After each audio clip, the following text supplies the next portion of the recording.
Franck Dubos qui dit que ça c'est pas du cinéma, c'est vraiment un couillon quoi, tu vois. Faut qu'il y ait la bande en haut, la bande en bas. Waouh. Ah ben je joue avec un mec qui a joué avec Tom Cruise. Ça j'aimerais faire ça. Pour moi un de mes meilleurs films. I am Richard de Bourgogne. C'est un génie. Hein. Ouais, ça c'est cinéma pour moi.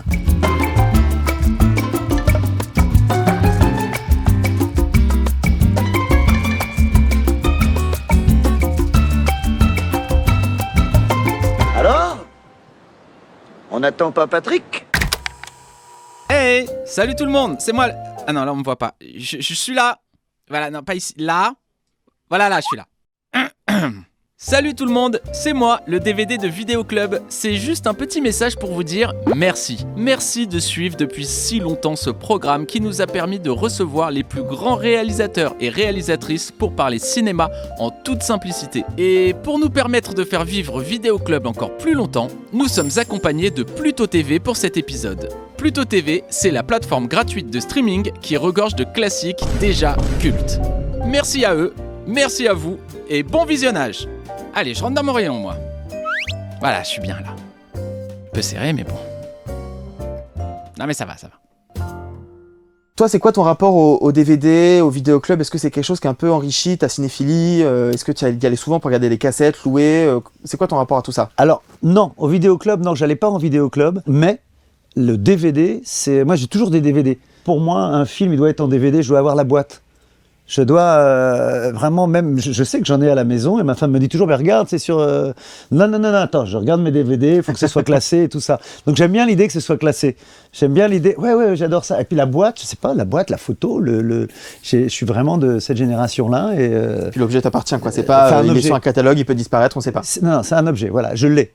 Tant qu'il est là, je l'ai. S'il est à moi, le film est à moi. Et DVD ou t'es passé au Blu-ray 4K ou pas ? DVD ou Blu-ray. Ok. Non, alors 4K j'en sais rien, mais DVD ou Blu-ray. J'aime mieux la forme du DVD. La boîte du DVD, je la préfère à la boîte du Blu-ray, mais le Blu-ray, a priori, c'est mieux. Je sais pas bien pourquoi, je suis pas sûr. Mais la qualité de l'image, quoi. Ouais, certainement. Mais non, c'est la boîte. Et voilà, non, j'ai tout. J'en ai mais des paquets. Moi aussi, j'en ai des tonnes, hein, que je n'ai jamais vus. Je les ai pas tous vus, c'est comme les livres. Hein.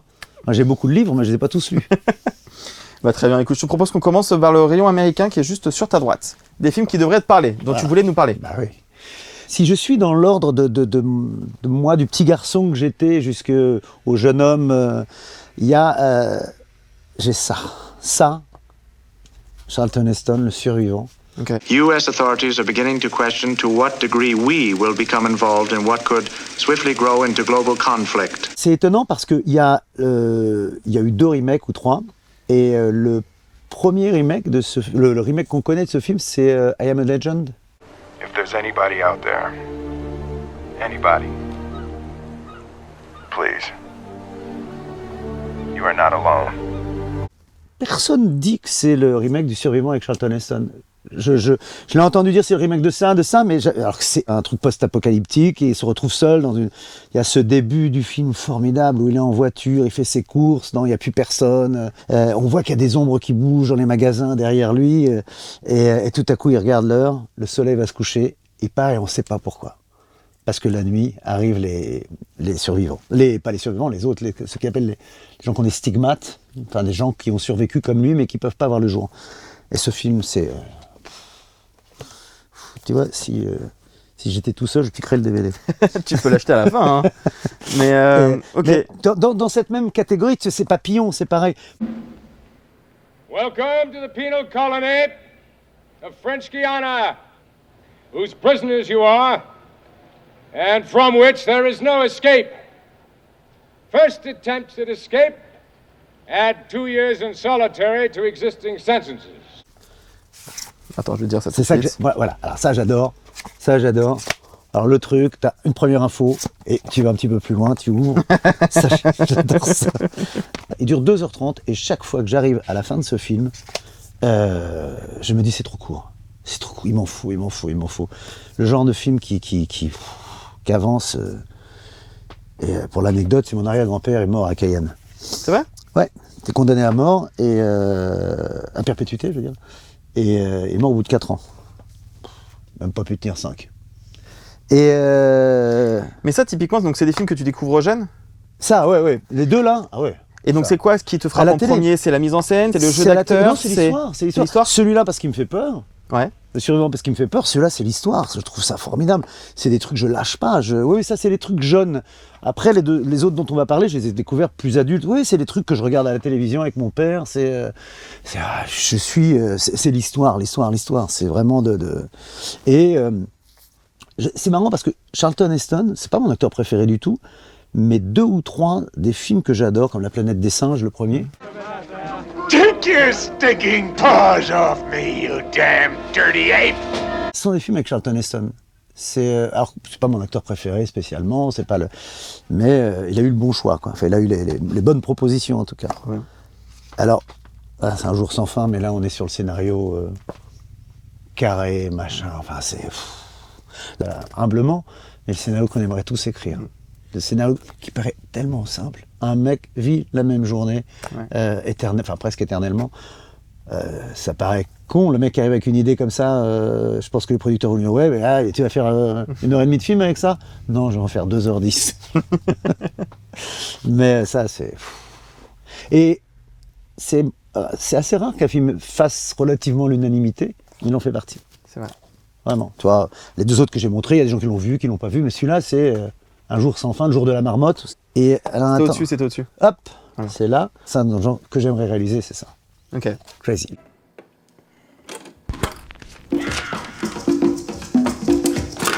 Je conseille à tous mes amis parce qu'il a très bien marché dans le monde, aux États-Unis, mais on le connaît pas tous. Crazy. Comment tu le pitcherais du coup, pour ceux qui connaissent pas? L'évolution d'un jeune homme des années 75 par là, d'un jeune homme homosexuel qui n'arrive pas à s'avouer son homosexualité, qui va devoir l'avouer à ses parents dans des années où ça se fait pas. Et ce serait ça. Mais pour moi, c'est assez étonnant parce que c'est un film québécois. Et c'est un film québécois et je me suis rarement autant reconnu dans la jeunesse de ces gens. Ouais, parce que le père écoute 2 musiques, il écoute Crazy, qui est une chanson américaine, et Aznavour. Ils arrivent, le ventre alourdi de fruits, les bateaux.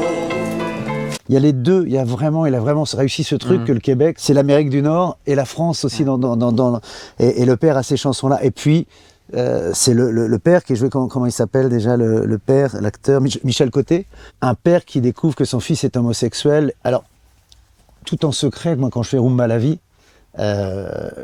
quand je joue mon personnage de père de jeune fille, je pense à Michel Côté qui, dans ce film-là, ce père formidable qui a une scène qui est sublimissime, où il a devant les yeux le fait que son fils... Il ferme les yeux, il a compris que son fils était homo, et là il a son fils qui vient il l'a entendu, il vient d'embrasser un garçon et tout, et même à le dire, je chiale, parce que chaque fois que je montre cette scène, c'est tellement beau, c'est sous la pluie, c'est joué... Ça me fout. Cette scène-là, quand je la montre, je ne sais pas pourquoi ce père face à parce que je suis papa aussi d'un fils, et ce père qui découvre que son fils est homosexuel, qui est partagé entre ça se fait pas chez nous, on est dans les années 80, ça se fait pas chez nous, et je l'aime, parce que c'est mon fils. C'est toute une vie, c'est sublime, à voir. À voir. Et à voir pour les acteurs, pour la mise en scène, enfin pas la mise en scène, parce que c'est pas ça qui ressort, c'est la puissance du film. J'avance ? Ah, avançons un peu. Alors, il était une fois dans l'Amérique parce que c'est du cinéma. You stay here in case that rat shows up. Okay. Quand on aime le cinéma, on aime forcément Il était une fois en Amérique, c'est le cinéma, c'est quoi, je l'ai pas encore vu moi. C'est vrai ? Ouais. Ah alors, quand tu vas le voir, tu as une scène qui fait tout le film en fait, alors que c'est les rôles principaux, hein, c'est les De Niro et tout ça. C'est un petit garçon qui attend une fille qui lui a acheté un petit gâteau et qui bouffe tout le gâteau parce qu'elle est en retard. Ça, c'est la vie. Il s'est ruiné pour acheter ce petit gâteau, il est assis sur les marches, elle est en retard, il mange un peu, puis encore un peu, puis un peu, et puis il n'y a plus de gâteau. C'est dans un film de gangster. Hein.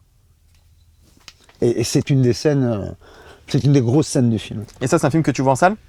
Ça, non, Il était une fois en Amérique, je l'ai pas vu en salle, non. Non, mais alors, J'ai la chance d'avoir à la maison une grosse salle enfin, une petite salle de cinéma. Donc je regarde pas de films à la télé, je les regarde. Ça, c'est le genre de film que je regarde. Ouais. Ah bah j'aime le cinéma, donc forcément, je vais pas regarder. J'ai une grande télé, mais c'est trop petit. Et ça, 2, 3, 4, 5, 6 fois, je peux le voir. Parce que je suis papa, une fois de plus, un papa qui a 3 balles dans son revolver et qui sait que les 3 balles, c'est pour le tuer, se tuer lui ou son fils en cas de danger.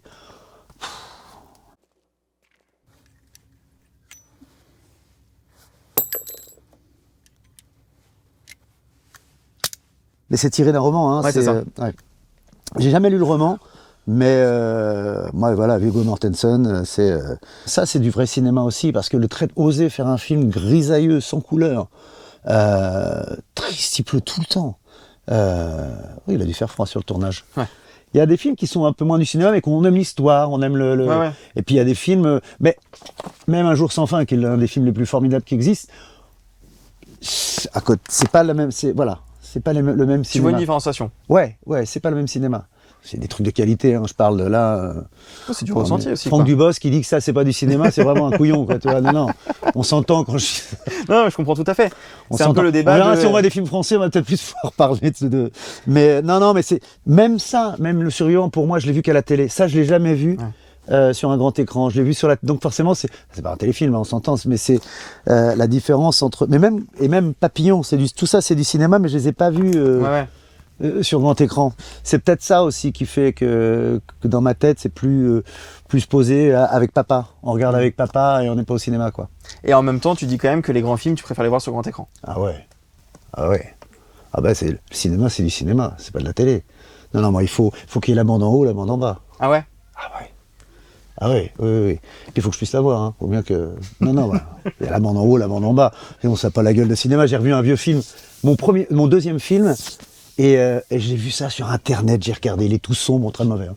Ça s'appelle Justice de flic. Je peux plus. Tu comprends? Et il était dans le format pas 16 pas comme ça, quoi. Ouais. Donc je me souviens qu'à l'époque déjà, quand j'avais vu à l'écran, j'avais dit c'est pas du cinéma ça. Là le format pour rentrer dans la télé, c'est ridicule. On a à la limite les bandes sur le côté. Alors et c'est le même mec qui vous dit ça qui vient de dire. Je te propose qu'on aille un peu plus au fond. Il y a d'autres films encore. Alors ça c'est du cinéma. C'est un des premiers films que j'ai vu au cinéma. Mais maintenant quand on voit le film, c'est du Scorsese, quoi. Alors, c'est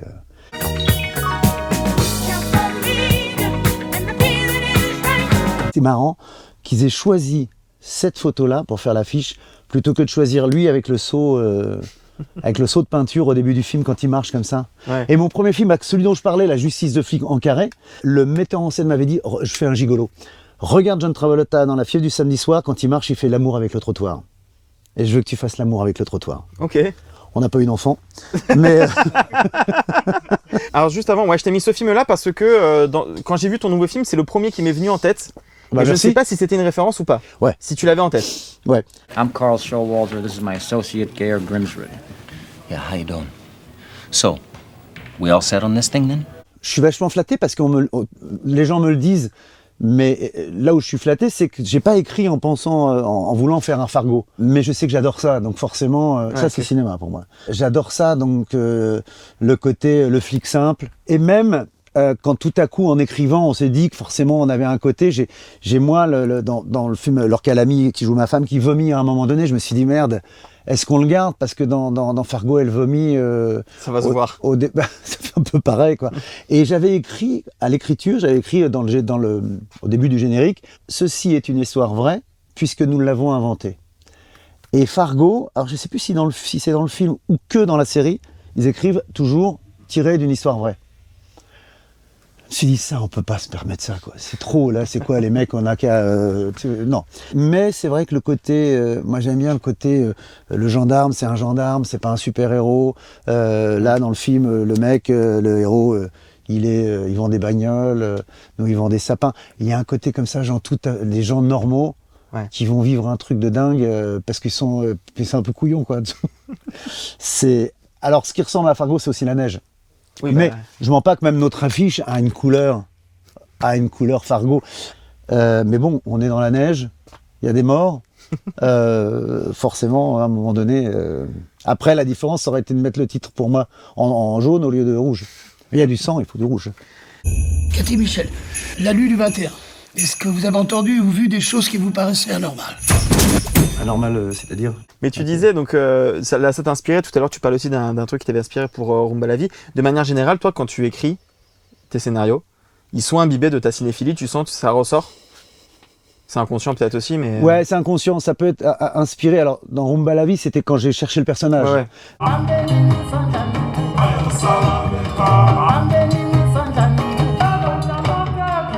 On va dire de plus en plus parce que j'essaie de me mettre des petites difficultés en plus. Au début, on essaie de faire au plus simple. C'est vrai, quand je fais Tout le monde debout, c'est une comédie romantique. C'est pour votre coloscopie. En fait, elle est déplacée. Enfin, c'est toujours dans l'anus, mais c'est jeudi. Maintenant, il faut votre accord, sinon le rendez-vous va sauter. J'ai forcément dans la tête quand Harry rencontre Sally. Faceless guy rips off your clothes, and that's the sex fantasy you've been having since you were 12. Exactly the same. Well, sometimes I varied it a little. Which part? What I'm wearing. Mais j'ai pas mis des feuilles mortes qui tombent. Ouais. J'ai mis un petit... la bruit de la police américaine. On est à Prague, mais j'ai dit trouvez-moi les sons que ça passe à côté, que ça fasse un peu américain quand même. Et non, il y a toujours un truc, bien sûr, mais c'est un peu, en fait, le cinéma, j'irais pas faire, alors que j'adore la route, j'aurais du mal à là, faire un film dans cette même texture et tout ça, là, j'irais pas copier, quoi. J'irais pas, comme quand je faisais des sketchs, j'allais pas, on me demandait mon inspiration, j'avais pas d'inspiration, je sais pas... qui vous aimez, j'en sais rien. Non, c'est un mélange de tout ça aussi, c'est un mélange en fait. Mais oui, il y a tout, forcément. Mais j'irai jamais copier. Je me dirais pas, tiens, je vais faire un film un peu dans ce genre-là, parce que là, je suis sûr de me planter. Là, on parle d'exemples. Si on essaie de copier ces exemples-là, on va vite se rendre compte qu'on est bien une merde. Non, ce qu'on fait quand on tourne, souvent, c'est à notre chef opérateur qui fait la lumière.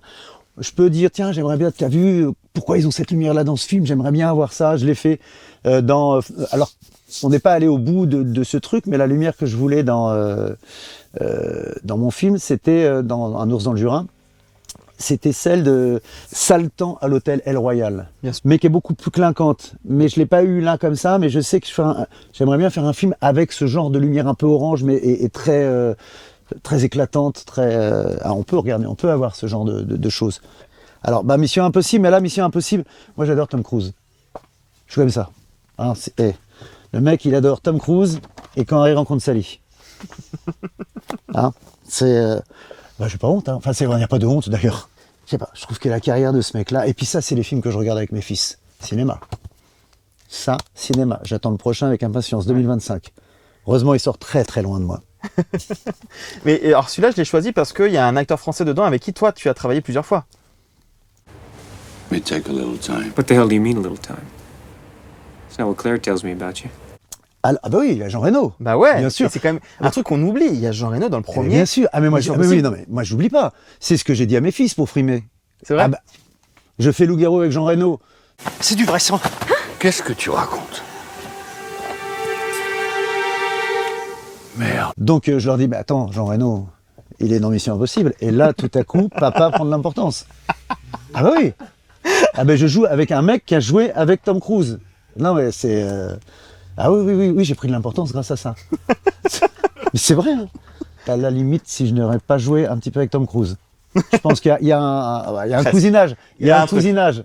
À une poignée de main près. Non, mais c'est vrai. Forcément, j'ai demandé 100 fois à Jean Reno, il est comment, Tommy. Et je lui ai demandé. Mais attention. Et il y a aussi Emmanuel Béard. C'est vrai. Avec qui j'ai fait Disco. C'est vrai. Voilà. T'adorais pas Tom Cruise non plus, mais bon. C'est le chef sur un tournage. Non, Jean Reno, il me disait, il tourne. Ils avaient tourné longtemps à Londres. Et elle me dit, tu tournes des jours et des jours, est-ce que tu n'es pas sûr de tourner? Et il y a la scène où il descend, là, comme ça. Ouais. Et on doit tourner cette scène-là.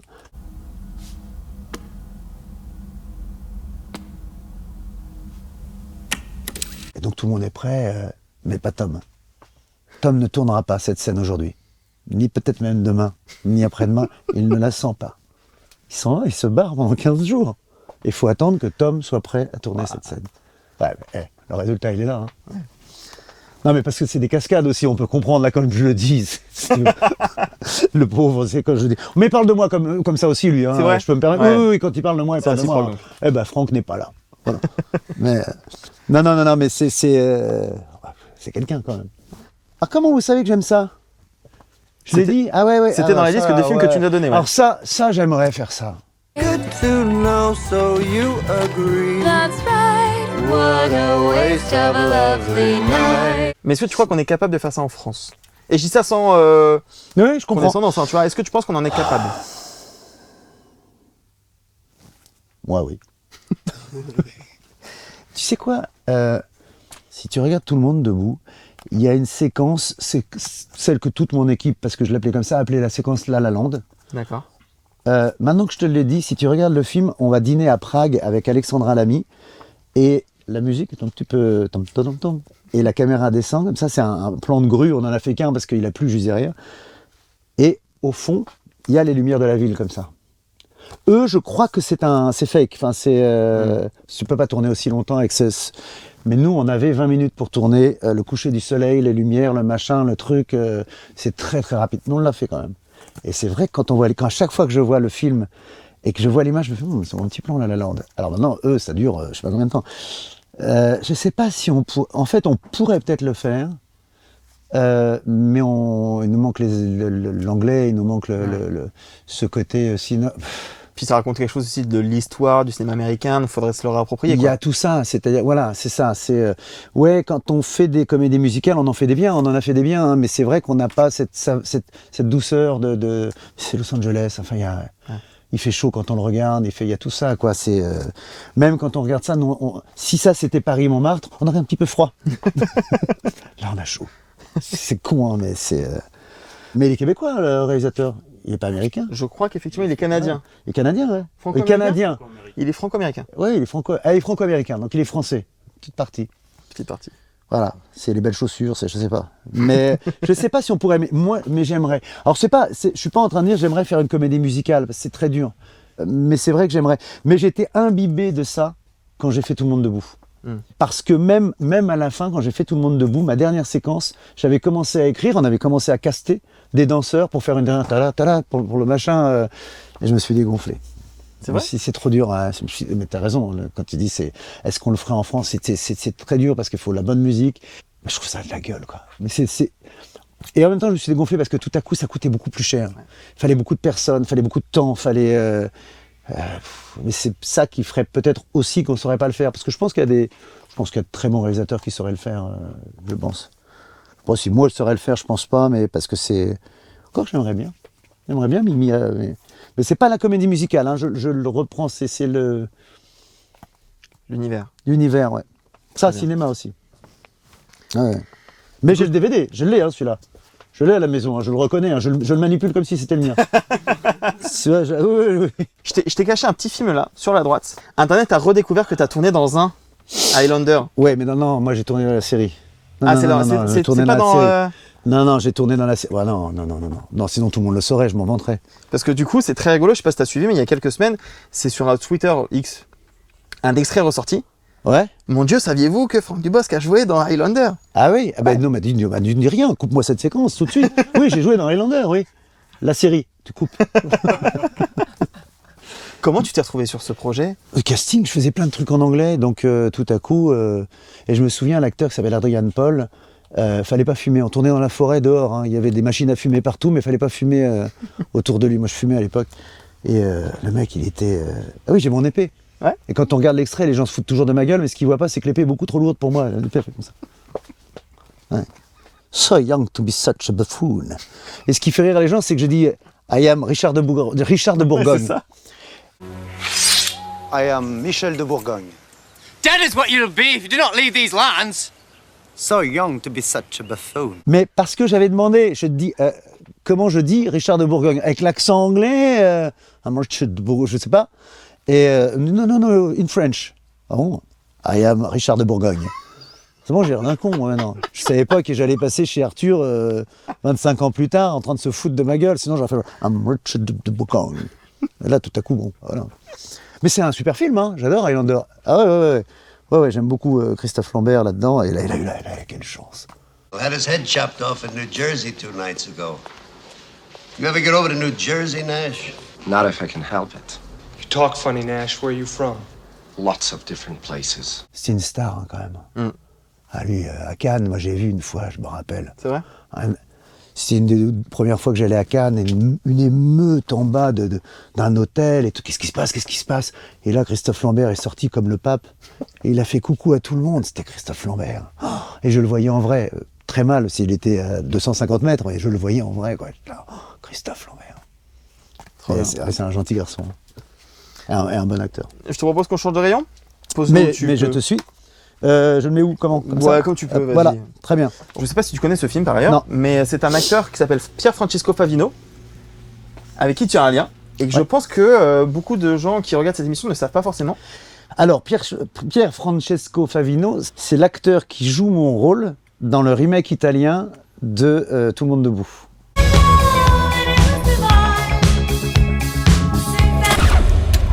Donc déjà, il y a eu un remake italien, Ouais, et en plus, il y a eu un remake allemand, c'est ça? Allemand, italien, espagnol, et là ils sont en train de faire le remake, de traiter le remake mexicain de Rumba la vie. Oui, il y en a. Je crois qu'il y a d'autres remakes. Oui, faudrait que je regarde mon compte en banque, je ne sais pas. Mais oui, c'est lui qui joue mon rôle dans. J'étais très flatté. Je trouve ça super. Et juste pour savoir par curiosité, comment ça se passe sur les remakes? Tu participes un peu à l'écriture ou c'est je vous donne le bébé? Donne le bébé. Et ils font ce qu'ils veulent. Mais c'est très proche. Hein. Moi, j'ai vu. C'est très très proche. C'est très. Alors non, il y a une différence dans la bande-annonce. Et bon, parce que c'est dans le film. Moi, on voit que mon personnage c'est un peu un dragueur et tout ça. C'est d'ailleurs pour ça qu'on est en train de traiter. Mais les États-Unis ont du mal à vouloir le faire parce que c'est un dragueur. Ils l'ont pas sorti à cause de ça. Donc moi, c'est juste un mec qui marche, puis dans l'aéroport, il regarde des fesses, des filles, c'est tout. Ça s'arrête là. Et c'était déjà trop pour les Américains. Et dans la version italienne, tous les flashs où on voit que c'est un dragueur, c'est il baisse des nanas. Waouh. C'est 1, 2, 3, 4, 5. Et là, on comprend que c'est un homme à femme. Massimo. Eccolo Massimo. C'est vrai, c'est les Italiens. C'est italienne. Voilà, c'est à l'italienne.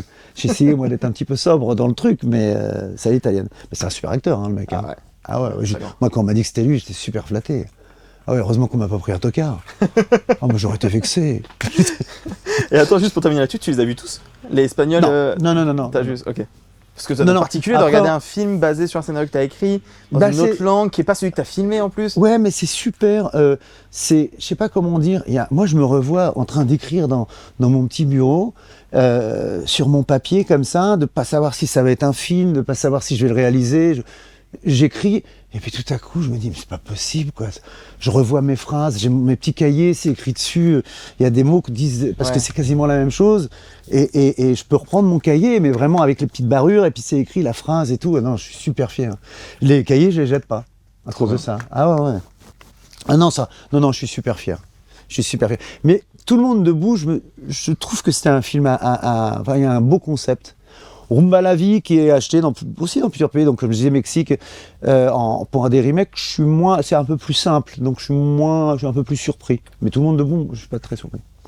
Parce qu'il y a un vrai thème, quoi. Il y a un vrai. Ouais. Je te propose qu'on passe côté français. Allez.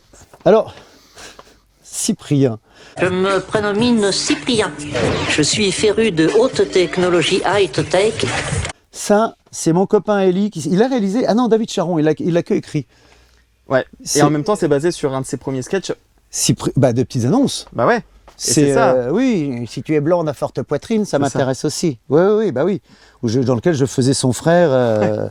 Oh, Bénichasse, tu m'avais promis des pastèques brésiliennes. Elles sont où? Elles sont restées à Cuba? Che Guevara, ta. Oui, c'est. Il y a Mouloud là-dedans. Ouais.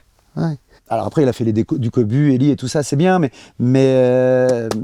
il aurait dû continuer à écrire ce genre de. C'est bien. Moi, je voudrais qu'il écrive des films, Eli, qui réalise d'autres films que du Cobu, c'est bien. Bon, c'est du boulot, hein, c'est un film, mais il était bien parti là-dedans. Il devrait recommencer. Et cette période-là de ta vie où justement tu bossais avec lui, les sketchs et tout ça, quel recul t'as maintenant 25-30 ans plus après Ouais, à peu près, ouais. C'était une période qui était... C'est super. C'était super parce que j'avais... En fait, moi, j'étais toujours derrière lui.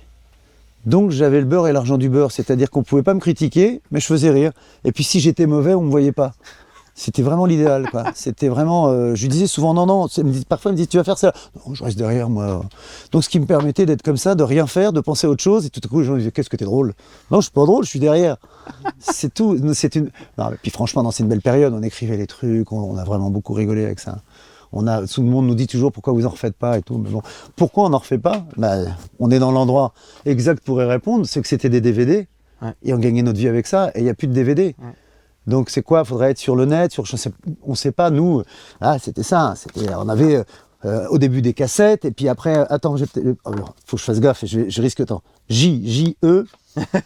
Attends. J-E, je suis un évadé. Je connais ce film. Alors, J-E, un film de. Oh là là, comment. Mec, là, tu dis rien. Hein.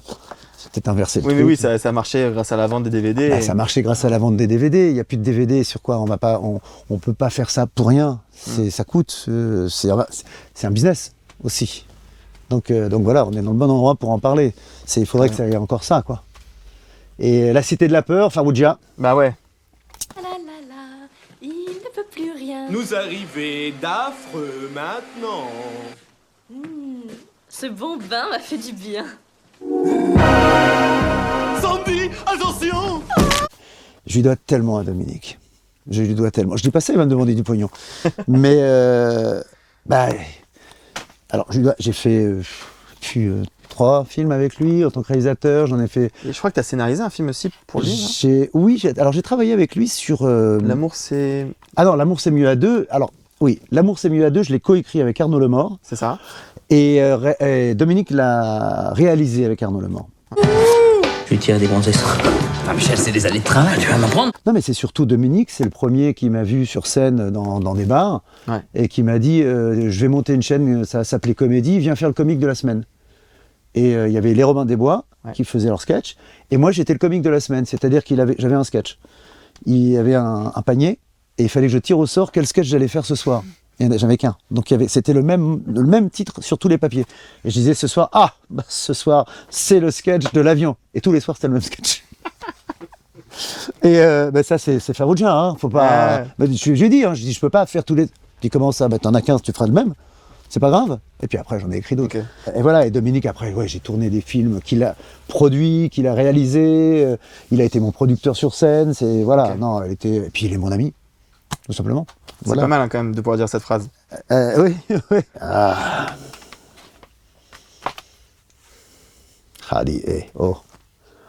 Et maintenant que nous sommes seuls et tranquilles, reprenons cet intéressant bavardage. Avec plaisir. Donc vous me tuez. Bon. Et ensuite, qu'est-ce que vous faites? Je serais une gonzesse. J'aime pas cette phrase, une gonzesse. Non, mais à l'époque. Mais Alain Delon. Non, mais moi j'étais amoureux de Marie Laforêt. Ah ouais? Ah ouais, Marie Laforêt. Mais dans Un ours sans le Jura, c'est la chanson que j'écoute. L'amour comme à 16 ans, c'est Marie Laforêt. C'est vrai. Rien n'est laissé au hasard. Rien n'est laissé au hasard. Ah bah ouais. Et puis Maurice René. Oui, parce que oui, au monde Delon, tout ça, mais Maurice René. Enfin bon, c'est les mecs. Non, c'est ça, c'est. Moi, je pense que quand on est un acteur et qu'on a fait ça dans sa vie, on peut faire tout ce qu'on veut. Enfin, je veux dire, on peut mourir tranquille. Je l'ai pas fait encore, Mon plein soleil, moi. J'ai fait des beaux films que j'aime, des films que j'aime avec des. Mais ça. Ouais. Et ma petite Laure Calamy. Ma petite Laure Calamy. Dis donc. Oui, alors parfois ce serait pas un des DVD du truc des Césars? Ah non? Non? En fait, du coup on casse un mythe, mais disons-le, pour les gens qui regardent cette émission, ils ne le savent pas, parfois il arrive que les films choisis ou qu'on veut mettre en avant ne soient plus disponibles pour X ou Y raison, et du coup on imprime des jaquettes. D'accord, c'est pour ça, oui, voilà. D'accord. D'ailleurs, oui, mais c'est surtout que, hélas, je pense qu'il y a des films qui ne font pas de DVD, qui ne font plus de DVD. De plus en plus, malheureusement. Je pense. Après, je pense que lui en a eu, pour le coup, mais... Ouais. Mais oui, t'as raison, il y en a de plus en plus où il faut le choix parce que ça coûte cher. Ouais. Alors ça, moi c'est après, j'avais vu Laure j'avais vu dans 10% comme tout le monde, j'avais vu dans Antoinette, j'avais vu dans un ou deux films. Et là, quand j'ai vu ça, je l'ai trouvé formidable. D'abord le film, je trouvé le film super. Le film m'a essoufflé, c'est le but. Et je l'ai trouvé tellement formidable. Maman? Ouais? Tu connais Jardin d'alimentation? Tu y as déjà été? Ouais. On pourra y aller un jour? Maman? J'ai trouvé tellement vrai, tellement... Et comme moi, je voulais une actrice qui joue pas sur son registre comédie, mais qui joue vrai, qui soit capable d'en faire de la comédie, parce que dans le film, finalement, elle est très très drôle. Je voulais une vraie maman.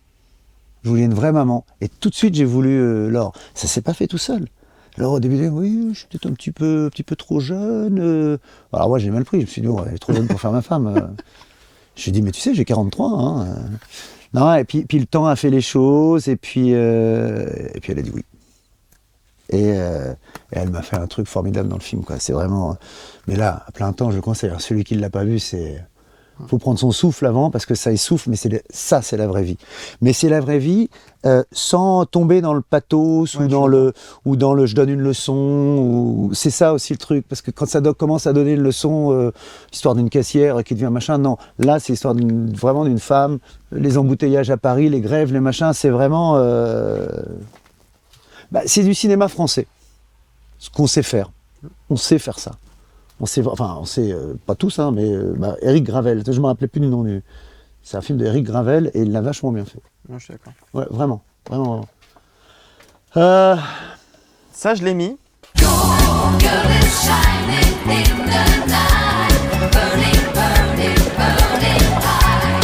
ne sais plus comment faire. Au début, pour parler de Benoît Poelvoorde, mais je pense qu'on va parler de Benoît Poelvoorde sur un autre film. Là, tu voudrais parler d'Yann Moix? Ouais. Eh ben alors, je vais te dire, Yann Moix, donc moi j'ai fait Cinéman avec lui. Vous êtes en train de me dire que je ne suis pas le premier homme au monde à être allé dans un film? Bon, c'est vrai. Mais vous êtes le seul à en être venu. Et parce que Benoît Poelvoorde ne faisait plus le film. D'accord. Oui. Alors il y a plusieurs versions. Il y en a qui vont dire Yann Moix s'est barré. Il y en a qui vont dire Poelvoorde s'est barré. J'ai pas osé demander à Benoît. C'est vrai? Non. Selon Yann, ça se faisait plus, s'entendait plus. Je n'ai pas posé plus de questions. Sauf que quand moi j'arrive là-dessus, on passe de Benoît Poelvoorde, pour les producteurs belges, coproducteurs, on passe quand même de Benoît Poelvoorde, la star Benoît Poelvoorde, belge, à Franck Dubosc qui vient de faire Camping. On n'est pas très d'accord là-dessus. Déjà, les gens, je les ai vus quand je suis arrivé, je me rappelle du pot de départ. Bonjour. Ils sont tous déçus, c'est pas Benoît Poelvoorde. Bon. Et on tourne. Et Cinéman, je vais te dire, c'est peut-être pour moi un de mes meilleurs films. T'es qui, toi? Le regard qui tue, la barbe qui pousse, le colt qui fume. C'est dangerous, Régis. Régis, dangereux. J'ai donné tellement. J'ai eu beaucoup d'accidents dessus, je me suis ouvert la tête, mais je me suis tellement donné. Je pense que Yann Moix, mais il y avait un ADN déjà négatif au film, les gens n'aimaient pas Yann, il y avait comme un... en plus, sur Cinéman, il a fait 3, 4, 5, 6 versions. Yann, c'est un mec, il a une idée par seconde, donc forcément, même au montage, au tournage, le matin, je me retrouvais avec des textes à chaque fois extraordinaires. C'est un génie, hein. Alors il a les défauts du génie, c'est qu'il en veut trop, il crée, il a quelque chose de fou, il a une folie. Et moi j'ai vu des versions de Cinéman formidables. Mais tout à coup, lui, le lendemain, oui mais non, je vais faire autre chose, tu vas te doubler, tu vas dire ça au lieu de ça. T'es plus amoureux de la petite prof de maths, t'es amoureux de l'héroïne dans le film. Je dis, comment tu fais ça? T'inquiète pas. Et donc on se retrouve avec un truc qui aurait pu être un film culte, mais qui a été... C'est marrant parce que j'ai rarement vu un film, il a pas bien marché, il a dû faire 300 000 entrées, enfin un peu moins. J'ai jamais vu un film autant critiqué. J'étais chez Ruquier et donc ils se mettent à critiquer le film et Zemmour me dit oui, vous faites du Dubosc, car j'adore l'expression vous faites du Dubosc. Vous faites du Dubosc quand dans le rôle du professeur, il y a un professeur et je rentre dans des films différents. Quand vous jouez le professeur, où j'ai les yeux marrons, je ne fais pas une mimique, rien, c'est un mec qui est comme ça. J'avais dit à Yann, surtout je ne souris pas, j'en ai marre, je viens de faire disco et camping à sourire tout le temps, là je voudrais pas, et je suis comme ça. Et lui me dit, vous faites du Dubosc, et Bon, je me retrouve en face, et derrière en coulisses, je vais le voir, je lui dis vous trouvez que je fais du Dubosc dans Le Professeur? Parce que c'est intéressant de... Il me dit oh, j'en sais rien, moi le cinéma, j'y connais rien. Le mec, il vient de faire ça dans l'émission, il vient de me démonter, et derrière, il me dit j'en sais rien, Ouais. Donc voilà, c'était quand même bon. Effectivement, dans les personnages que je faisais, j'en faisais. Yann me demandait d'en faire, c'est dommage. Mais le film a fait quelque chose. Il y a des beaux combats d'épée. Il mériterait d'être vu, pas pour faire un succès, mais pour certains, pour être. Il y a quelque chose quand on aime le cinéma de pas que critiquable, vraiment. Très bien. Et Podium était formidable, par contre. Tu m'emmerdes avec Brassens, toi. Hein? L'autre moustache qui ferait mes couilles avec nouilles. J'ai perdu ma couille au fond du ravin. Je cherchais, moi, dans quoi Benoît, je le préfère, il y a plein de films. Alors, on parle toujours forcément, quand on a mon âge, on parle de C'est arrivé près de chez vous. Quand on travaille en équipe, on aime bien pouvoir compter sur les gens avec qui on travaille. Là, j'estime que j'ai pas pu compter sur toi. Mais ce Benoît-là, c'est le génie absolu, mais il y a eu tellement de films, et c'est pas forcément dans ces comédies que je le prends, il m'a fait rire, hein. Dans Le Boulet, dans tout ça, forcément il fait rire. Et même quand on le connaît, Benoît, quand je le voyais dans mon film, je me dis c'est lui qui a fait Le Boulet. C'est marrant, c'est pas le même. Je le préfère même comme il est maintenant, mais quand j'ai fait le film après, j'ai vu le film avant lui, et je lui ai dit, je vais pas te dire comme disent tous les réalisateurs, ils aiment bien nous dire, à nous acteurs, tu vas voir, on t'a jamais vu comme ça. Hein. Je dis, c'est pas vrai, on t'a vu comme ça, mais il y a longtemps. Il y a longtemps qu'on t'avait pas vu comme ça, je saurais pas dire quel film. Mais il y en a plein, Les Convoyeurs. Ouais, bien sûr. Attends, le vélo de Ghislain Lambert. Mais c'est quand Poulvord est tendre et drôle. Il fait les deux. Alors lui, c'est dans la même phrase. Hein. C'est dans la même phrase et il a un monologue dans le film. Il est dans la voiture avec Joséphine Demeaux et il lui explique que c'est une fille bien, il y a tout un monologue. Mon compositeur voulait mettre de la musique dessus. J'ai dit non, la musique c'est Benoît Poulvord tout seul. Il n'y a pas besoin de musique pour qu'il soit meilleur acteur, rien. Le bruit de la rue, ça me suffit. Je ne veux pas. Ça aurait été 10 fois plus romanesque, enfin plus. Ouais. Mais je m'en fous. Ça aurait été 10 fois moins Poulvord et là c'est 10 fois plus Poulvord. Et je me souviens à la fin. Parce qu'elle, dans la scène, elle est en train de lui dire « Ouais, j'étais dans une boîte échangiste, je suis une salope, c'est ça, dites-le que je suis une salope. » Il fait « Non, vous n'êtes pas une salope. » Son regard, déjà, les gens ont envie de rire, alors que c'est pas comédie, là. Hein. Et non. Et puis, il explique pourquoi il pense que c'est une fille bien et tout ça. Puis à la fin, il finit, il boucle « Vous n'êtes pas une salope. » Et ce truc est très dramatique à ce moment-là, mais on a envie de sourire parce que c'est un enfant qui parle. C'est un enfant, hein, Benoît Poulvord. Il se faisait noter sur le film. Sur Un ours dans le Jura. Il avait un petit cahier, puis le premier jour, il me dit le soir, il n'était pas content de lui, il n'avait pas bien appris le texte, puis finalement la scène est parfaite. Et il me dit, c'est un jaune ce soir. Je dis, c'est quoi? Ah, il me dit, bah non. Et il me montre, il a un cahier. Et il met des couleurs. Rouge, c'est excellent. C'est une journée excellente. Il s'en met peu. Et puis il finit, ça fait plein de couleurs, puis ça finit par jaune. Et donc là, je comprends son système. Et c'est pas la blague. Il se met des couleurs. Donc, c'était comme un enfant. Le soir, je lui disais, aujourd'hui, c'était rouge. Ou, t'as commencé jaune, t'as fini rouge. Ou, et il y a un soir où je l'ai fait tourner très tard. Il a mis un petit verre de trop. Il est arrivé, mais il était à pisser de rire. Il était très, très drôle.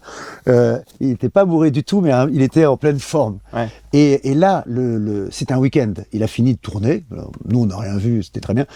Et il est arrivé le lundi, il était dépité, il était comme ça, il dit « Je t'ai fait un jaune vendredi. » Et là, je lui ai dit « Oui, t'étais jaune. » La scène est superbe. Mais c'est un enfant, et un génie. Alors, j'emploie beaucoup le mot, enfin, c'est 2 fois que j'emploie le mot génie sur la même DVD, ça fait beaucoup. Mais quand j'ai vu le montage du film, donc les rushs et le montage, on se retrouve, on n'est plus avec les acteurs, on est dans notre petit bureau avec ma monteuse, et on regarde. Et combien de fois je me suis dit, mais j'avais pas vu qu'il avait fait ça.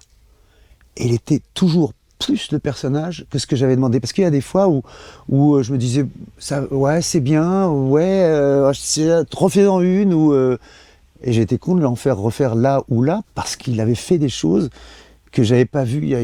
Il m'a amené des trucs. Mais... Demain, je refais un film C'est lui, hein, même pour jouer ma femme. Mais non, c'est un acteur de génie. C'est un enfant, il amène des choses. Laure aussi, hein, amène plein de choses qui sont son. Mais lui, il y a comme quelque chose de.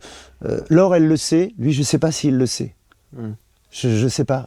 Il a quelque chose de ouais, comme un enfant qui fait des choses.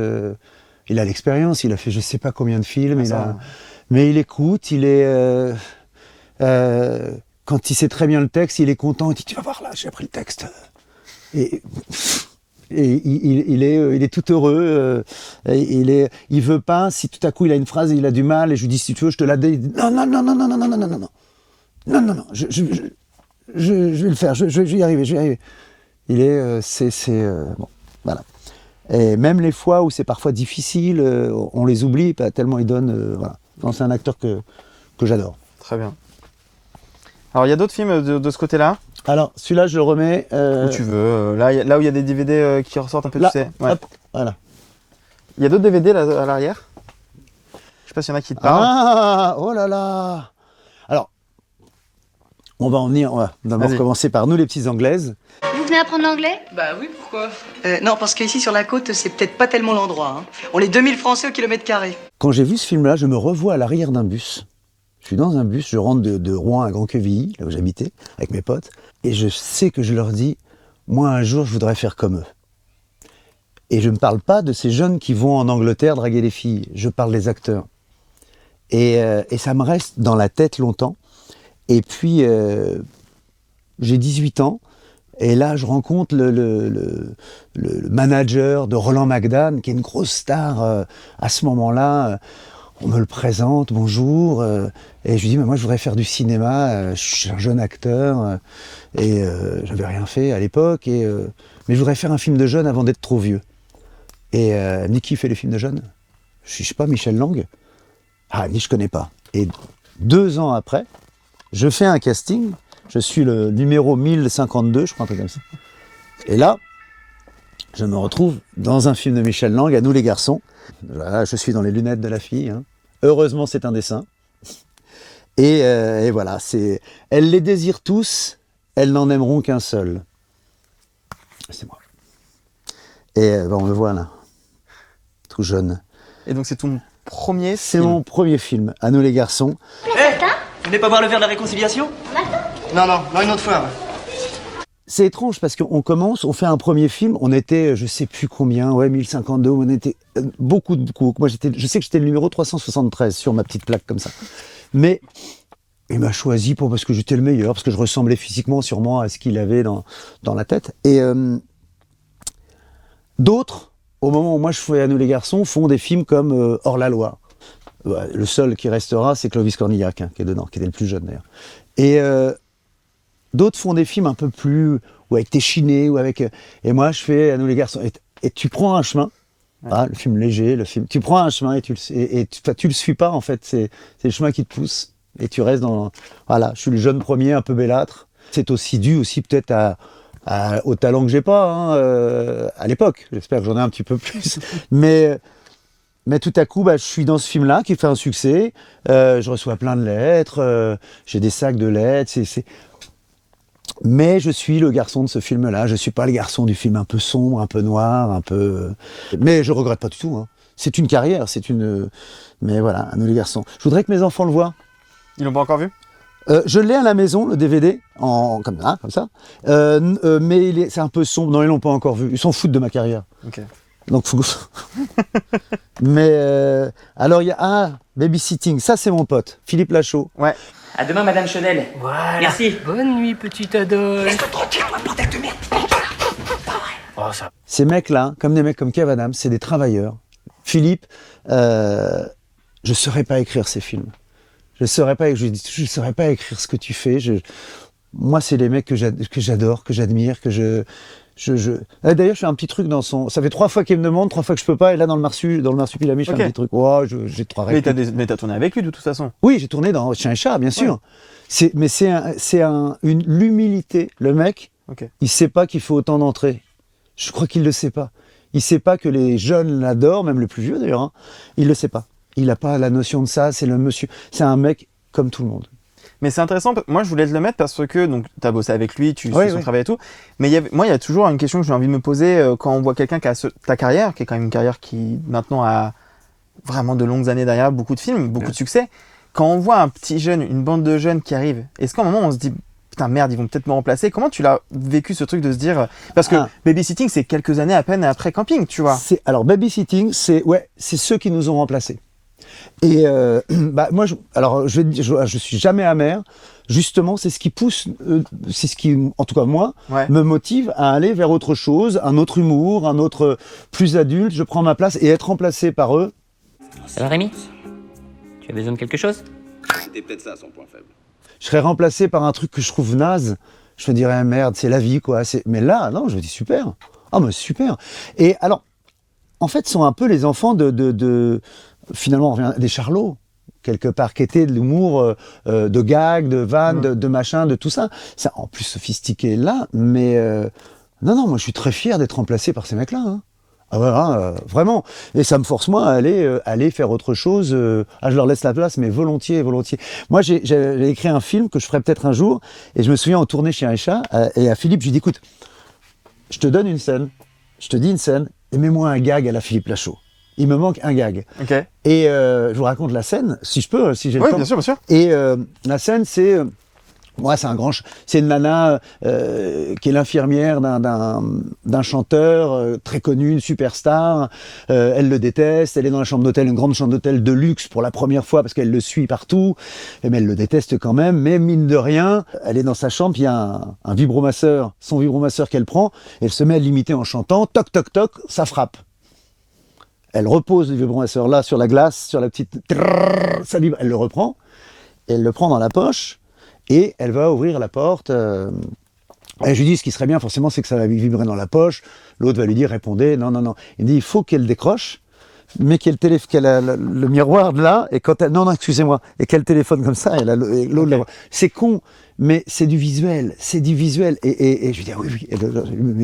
Il y a un miroir, il pousse le truc, moi j'oserais pas, parce que je me dis, ça suffit, c'est dans la poche, on s'arrête là, c'est déjà pour moi un peu énorme. Mais lui, il ose, et je sais que aujourd'hui, si je veux écrire un film et que je veux mettre un peu de gag, peut-être je lui passerai un petit coup de fil, je te donne 2 ou 3 scènes, tu m'en mets. C'est pas mon cinéma, mais pourquoi pas. C'est assez marrant et puis pas avare c'est ça aussi. Ce qu'on peut retenir, c'est après que le gag soit bon, on s'en fout, c'est que c'est le mec, il est prêt à le faire, quoi. Il est prêt à te donner un coup de main, c'est le copain, c'est vraiment un bon mec. Et je t'ai mis un dernier film parce que je voulais qu'on parle Rime avec, qui fait partie de la même bande, c'est toute une bande que j'admire. C'est celui-là, ouais. Et donc moi je voulais te parler de Pixar, ton expérience. En fait, j'évite de mettre les films vraiment dans lesquels on a joué, tu vois. Ouais. Sinon j'aurais pu mettre Le Monde de Nemo, ça aurait été trop facile. Ouais. Toi, juste avant que tu racontes l'histoire de ton histoire avec Pixar, ton rapport au Disney, au dessin animé, c'est quelque chose que tu regardais beaucoup ou pas? Ah, si je regardais beaucoup. Mais c'est toute ma jeunesse. C'est nous, à Noël, le soir de Noël, le 24 décembre, on descendait dans la voiture, mes parents mettaient les cadeaux au pied du sapin pour quand on va rentrer, que le Père Noël soit passé, et on allait voir le Disney, on allait voir les Aristochats, donc c'était tout cela, hein. On allait le voir et on rentrait. Pour moi, Disney, c'est la magie de Noël. Alors la phrase est con, hein, Disney, la magie de Noël, mais c'est vraiment Noël. On allait très peu au cinéma, et pas parce que c'était trop cher, mais pour nous, quand j'étais petit, ça devait être 5 francs. Mais c'était à Noël. Quand j'ai fait Nemo, je suis rentré dans la famille Disney, en fait. On rentre dans la famille Disney. Arrête de me coller aux nageoires! Mais qu'est-ce que vous racontez? Vous étiez en train de me montrer par où est parti le bateau? Un bateau? Oh, j'en ai vu un beau qui passait il n'y a pas une minute. Et je crois, et ça aussi je ne lui ai pas demandé, je crois que c'est Benoît Poelvoorde qui devait le faire. Ah ouais? Je ne vais pas demander, tiens. Et ce qui fait que j'ai été pas mal payé, parce qu'il était plus connu que moi, donc j'ai eu le prix du mec qui devait le faire avant. Donc c'était plutôt pas mal payé. Et oui, parce que moi j'étais... Non, à l'époque, j'avais pas fait camping. Non, c'était avant. Non, c'était Boilem qui s'occupait des talents, de faire venir des talents. C'était le début de justement où ils prennent quelqu'un de connu, plus ou moins. Et on était très copains, et ils trouvaient justement Il avait fait son casting dans sa tête. C'était pas genre t'es un copain, tu vas venir. Avec Disney, ça marche pas comme ça. Mais il trouvait que, comme je faisais des sketchs, je faisais quand même de l'humour. Il trouvait que ce personnage de clown triste, de poisson clown triste, que ça m'allait bien. Comme un casting de film, comme un réalisateur qui se dirait, qui m'aurait cerné en fait. Et lui me connaissait très très bien. Et donc j'ai fait, et c'est mon premier rôle dramatique. Parce que c'est un personnage très dramatique et je l'ai fait, j'étais en pleine rupture, j'étais triste à pleurer, mais ça m'a aidé vachement bien parce que c'était un personnage tellement triste, qui est seul, qui a perdu son fils, qui lui court après et je me souviens des premières paroles. C'est waouh, non? Et ça c'est le début du film. Et je me souviens parce que j'écoutais vraiment la version, on écoute la version américaine toujours et je trouvais que waouh, dans l'amphithéâtre, enfin dans la salle de cinéma où on doublait, c'était tellement, ça paraît con, mais waouh, Nemo. Et souvent quand il y a des enfants, il y a des parents qui m'ont demandé, fais-le Nemo pour qu'ils reconnaissent. Je me souviens de prendre l'avion avec des gens qui disaient, regarde, c'est Nemo, c'est le papa de Nemo. Et moi c'est moi. Ça c'est quelque chose dont on est fier aussi, non? Ouais, Nemo, ouais, c'est un des plus gros succès je suis très fier. Je suis très très fier d'avoir fait ça. Et en plus, dans ma carrière, c'est une des rares fois où les méchants me trouvent bien. C'est je suis assez surpris. Vous savez, il y a toujours des méchants sur X, machin et tout. Là, quand on parle de doublage, je suis un des exemples de réussite dans le doublage. Donc c'est une des rares fois où on dit du bien où les méchants disent du bien. Ça fait du bien, ça fait plaisir. Et Pixar, c'est quelque chose que t'aimais toi avant Nemo ou... Pixar, je connaissais. J'étais vieux pour Pixar. Non, je suis pas J'aime mieux Disney que Pixar. D'accord. J'aime mieux quand c'est rond. Pixar, c'est voilà. Non, et puis aussi, il y a un truc. Je pense que ce que j'aime chez Disney, c'est que ce sont les toits de Paris ou de Londres. C'est Chat, Peter Pan. C'est Paris, c'est Londres, la nuit, c'est Noël. Enfin, Et même, j'habitais à Grand Quevilly, c'est que d'une cité HLM. Hein. J'arrivais la nuit à trouver que les lumières de Grand Quevilly ressemblaient aux lumières de Londres ou de Paris. Je vous conseille d'aller à Grand Quevilly pour voir si c'est les mêmes lumières, vous allez voir. Mais j'arrivais à trouver que même mon endroit, mon environnement ressemblait à Disney. Ouais, alors j'aime bien, Toy Story, tout ça j'ai vu, hein, c'est sublimement fait, mais je suis plus Disney. Très bien. Un peu plus, merci beaucoup Franck. Merci beaucoup.